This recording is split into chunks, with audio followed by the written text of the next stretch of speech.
like she fits my vibe, okay? Why do I want to so badly be like, welcome back to my channel? I don't even know how to do this. It's been over a decade since I've made like a legitimate YouTube video. So I've been doing the whole book talk thing, and I've been uploading some of my short form videos on Shorts, and I was like, let's try this long form video thing again with like the horizontal filming. Do we do that? So I thought for my first like booktube video, I would go through my top reads of 2025 so far. I know it's not quite the end of the year, but I just kind of wanted to go through the books that I've really enjoyed this year so far. Not all of these were 5 stars. I don't think you have to have a 5-star book for it to be one of your top books. And not all of my 5-star books are in this list.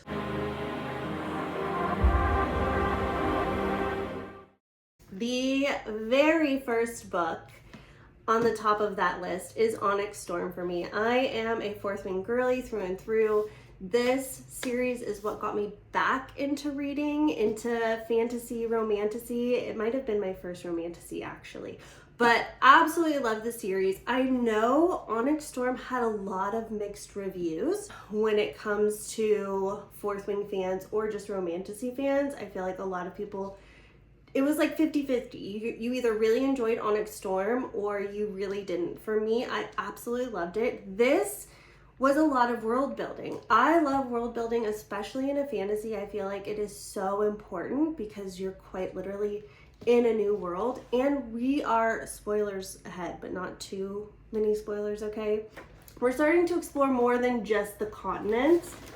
So we are coming out here, okay? So that's a lot of world building that needs to be done, especially because it's not on the map. And Rebecca Yarros herself said it was very purposefully not put on the map because, first of all, spoilers, but second of all, the world building. I absolutely enjoyed it. I enjoyed the book. I enjoyed the love story. I agree with Rebecca when she says this entire book was a, spoiler alert, a proposal. I guess I won't say between who, but this whole book was a proposal. It makes sense. I enjoyed it. So this was my very first read of 2025 and one of my top books. Next, oh my God. I started Throne of Glass at the end of last year. I had to take quite a few breaks because, I mean, we had some important releases. So I finished Throne of Glass the beginning of this year. Kingdom of Ash. I mean, I know if you're on like the fantasy romantasy side of any kind of book, anything, this is always named as like one of the top books ever. And I mean, I agree. I have to agree. I was worried that this was gonna fall flat for me because of how much hype was around it, but it truly, nothing will make you feel the way this book makes you feel after consuming the entire series. All of these tabs right here, these aren't for me to like try to figure out a plot twist, because this is the final book of the series. This is literally all the tabs and spots that I want to be able to go back when I need a good cry or a good laugh. Some of them are good laughs. This book will make you cry, make you laugh, absolutely devastate you, and absolutely give you the warm fuzzies, okay? Like, this book is everything. And they're not wrong. They're not wrong. Immediately following Throne of Glass, I don't know who contacted who, to be honest, but I ended up in contact with an indie author on Book Talk, and she was releasing her debut novel, and I got on her art list, which was amazing. And she marketed it as, if you love Manon and Dorian, who are like 2 of my favorites in Throne of Glass, then you will love her book. When I tell you, I gobbled this book up, The Witch Queen by Alexandria Arden. literally witchling princeling vibes, like quite literally they call each other that in this book. Like regardless of it being almost like an homage to Manon and Dorian, this has its own story, its own magic system, its own universe, its own world. I just love it. The magic system is so creative, and I honestly, I could not get enough of it. I mean, essentially what first drew me to this book was, this isn't about like a 19-year-old fae who falls in love with a 500-year-old fae, blah, blah, blah, whatever. The main character, the female main character in this book is a 520-year-old fae herself, okay? So this starts out in the prologue, is she is prophesized to end the war, win the war, and unite her people. But she actually loses. So then the story picks up 500 years later, after she's lost. The prophecy obviously didn't come true. And what's the aftermath of that? What happens to a world like that? Without spoiling anything, I mean, this book has it all. It's got magic, it's got witches, it's got faes, it has love story, it has spice. Now it's a slow burn, and I love a slow burn, but when you get to the burn, it burns. And there's some enemies to lovers, which I kind of even just hate saying that because I feel like it spoils it. But everyone loves that trope. I love that trope. It is an enemies to lovers. Absolutely adore this book. It is the first in the series, and so highly recommend. You can purchase anywhere you purchase books, but it's also on Kindle Unlimited. This was not an ad for that book. I just genuinely love this book, and I love Allie. She's an amazing human. Oh my gosh. And again, this is not an ad for that, but not only does she write, she's a bookstagrammer, a books talker, and she has a freaking podcast that is so good. It's called Romantasy Readers Podcast. Like she fits my vibe, okay? Speaking of vibe, the next book, Metal Slinger. This book about put me in an early grave. Rachel Schneider! I have words for you. Positive words, but words all the same.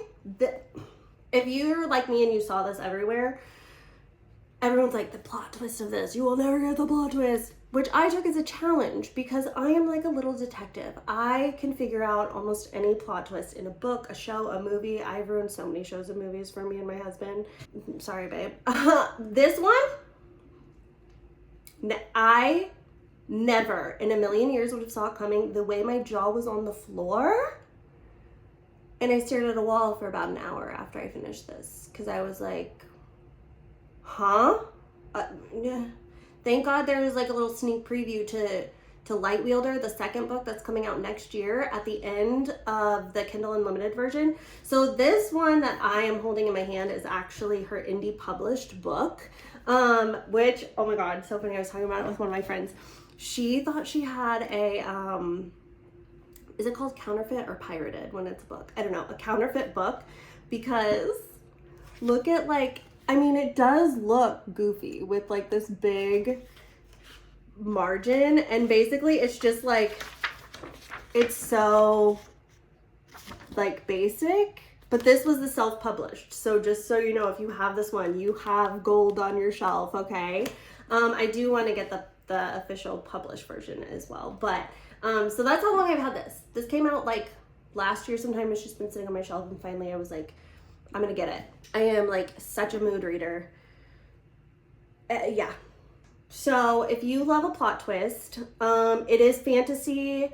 There is like a seafaring journey. There's a lot of world building. There is romance, slow burn. I mean, there are some predictable plot twists, but when you get to the end, so many of those plot twists like hitting you back to back to back, and then that final one, you're like, what the fuck? What just happened? Yeah, so Metal Slinger by Rachel Schneider. Absolutely. Okay, the next one. So far, all of those previous books have been 5 stars. The next books on my list have all been 4.5 stars, and that's not to say anything bad at all.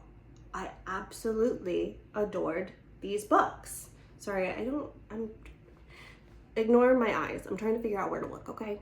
I'll get there.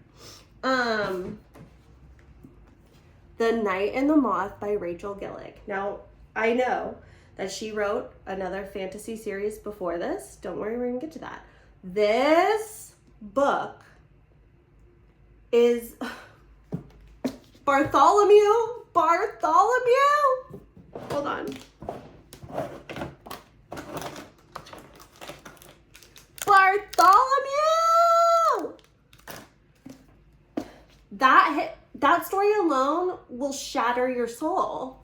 It just will. And I absolutely love that character. I feel like that is what shot this book from a 4-star, which is still amazing, to a 4.5 star, was Bartholomew. But this is a dark gothic fantasy. I don't even know how to describe this. It follows our female main character who goes by Six.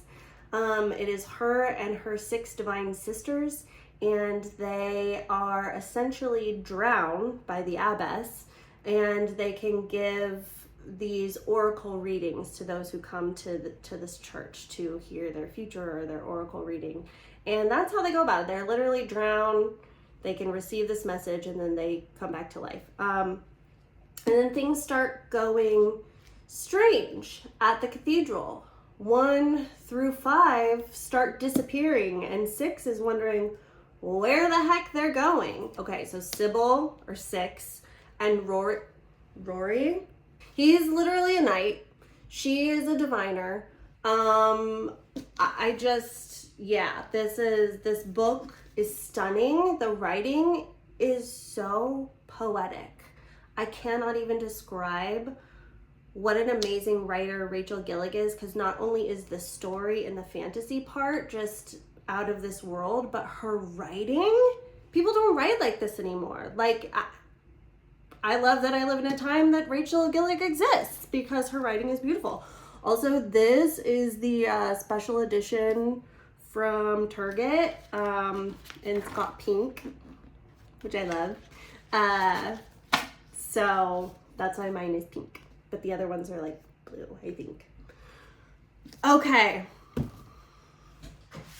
Last on my list of top reads for 2025 are One Dark Window and Two Twisted Crowns from Rachel Gillig as well. Again, Rachel's writing is so good. This is a completed duology, which I absolutely love. It's the perfect amount of book, just 2 books, start, finish, it's already out. You can tell that Rachel's an incredible writer, and you can tell that she got even better for The Night and the Moth, but even just like, this is a gothic fantasy as well. The story, the magic,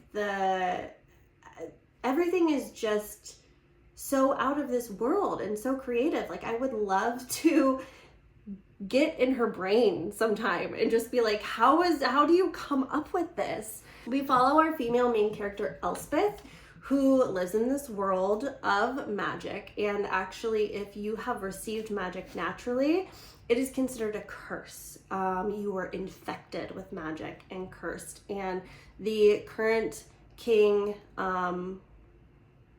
believes that it is harmful to their community and will hunt you down.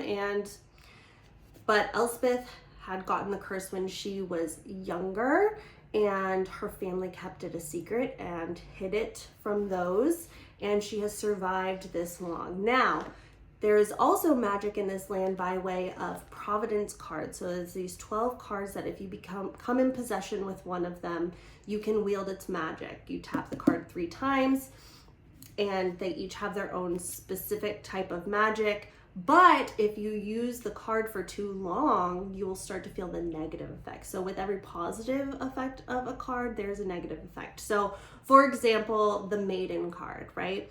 You tap it 3 times. It makes anyone the most beautiful person you've ever seen. Like all your blemishes, wrinkles, everything gone, scars gone. But if you use it too long and you don't tap it 3 times to stop using it within a day or even hours, you start to feel cold, as in like you lose all feeling. You don't feel happiness, you don't feel joy, you don't feel sad, you don't feel overwhelmed, like you just have no feeling. You're cold and unfeeling. So there is an equal bad side to the good side of the magic, okay? So I feel like I'm not describing this book well. I'm like going brain dead. Without giving too much away, we have a dark gothic fantasy, we have a romance, we have our female main character Elspeth, we have our male main character Raven. Oh, yummy. This whole book is first person point of view from Elspeth. When you get to Two Twisted Crowns, we have a multiple POV from Elspeth, Raven, and Elm, who I absolutely love. If you have read Quicksilver, it's kind of giving Ceres and Kingfisher and Carrion vibes. Like Elm is like the Carrion Swift, okay? But absolutely adore him. Anyway, cannot talk highly enough about these two. I just finished them. And I'm currently reading a few more books. So, how could I forget? Oh my God, it's because I don't physically have it. I totally forgot. My probably top tier book, my top book of 2025 so far, and I only have a little time left, is The Shield of Sparrows by Devney Perry.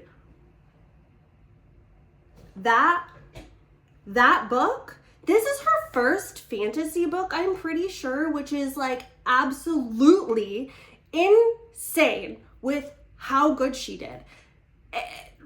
Oh my God, I can't even. It's fantasy, it's got romance, it has enemies to lovers, it has slow burn, it has mystery, it has monsters, like straight up monsters.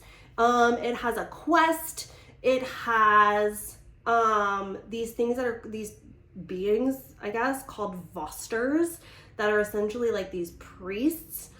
And then the monsters that we're most concerned about are called the Cruxes, which is like this giant like raven, like elephant-sized raven that they are waiting for its migration, and like they're gonna have to like hide because essentially it will like try to wipe out the human race. So anyway, I cannot recommend that book enough. I've seen, if you're like me and you saw so much hype about it online, the hype is so true. I'm still thinking about, I read it months ago. I still think about it probably once a day. And I still come up with different theories, maybe once a week. And over on Book Talk, I've already uploaded a couple like theory videos. If you want to go check those out, you totally can. But yeah, Shield of Sparrows by Devney Perry is probably my #1 read for 2025 so far. We only have a few months left. That is my top reads for 2025. I can't wait to see what the rest of the year has in store. I have a long TBR that I will not be getting through by December. But I will, I can't wait for 2026. So places you can find me. Right here, you can find me over on Book Talk. I'll put everything down in the caption. I do all of my book tracking, my book reviews, and all of that on the Fable app. Absolutely love the Fable app. I cannot talk highly enough about it. I only log into Goodreads when I am uploading a review for an ARC read or an indie author, because I just want to make sure that I'm getting that out there for them. I rarely upload on Storygraph. I only do again for ARC reads and indie authors. But yeah, I keep track of everything on Fable. So if you want to find me over on Fable, let's be friends over there because I'm always looking for friends on Fable. I have 2 book clubs. I have one called actually, that's a lie. I have 3 book clubs. I have one called Overbooked and Overlooked, and we focus on indie fantasy and romantasy authors. So every 2 months, we take 2 months to read a book. We will choose an indie fantasy romantasy author. A few times we've even had the authors as part of the book club, and so they were putting like character art and behind the scenes and like giving us like questions that we should be thinking about as we go along. Because what's cool about Fable book clubs is it goes chapter by chapter, so there's no spoilers, so you just update your thoughts per chapter.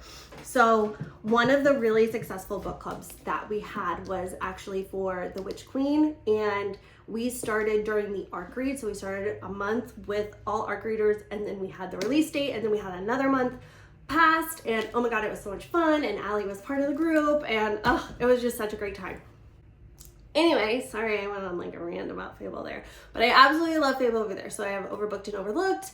I have an Onyx Storm book club because I will be doing a reread at one point. I started right away after I finished Onyx Storm, and I was like, I need to talk about this with other people. So I have that if you want to join that. And then I also just started one called Off With Her Head. So this is, I do want to be better. I love fiction, absolutely love fiction. I want to be better about reading nonfiction, and specifically books about the US history, real US history, not like what we learned in school. So the first book we're reading is actually called Off With Her Head. It's about the demonizing women in power over the last 2,000 years, I believe. So that's not necessarily just about US history, it's about women's history. So that's kind of the focus of that book club, is learning the real histories, the histories that we're not getting, just so that we are staying well informed. So if you want to be part of that, go join me over there. I loved the title of the book, so I was like, that's what I'm gonna name my book club, because Off With Her Head, we're gonna learn some stuff, okay? Anyway, thanks for watching this whole thing. If you did, that is shocking. I guess here's my second debut on YouTube. Let me know what kind of stuff you want to see. I promise I will be finishing my office. Like, I know it looks like I'm in the void. I will be finishing my office. There will be a bookcase back here, so it won't look like I'm just like a floating head. I know my hair is like really dark and everything's dark. Also, I don't have a ceiling light, so that will be fixed soon, okay? So it won't just look like this. But yeah, I don't know how to end these videos because I'm a millennial. So bye, I love you.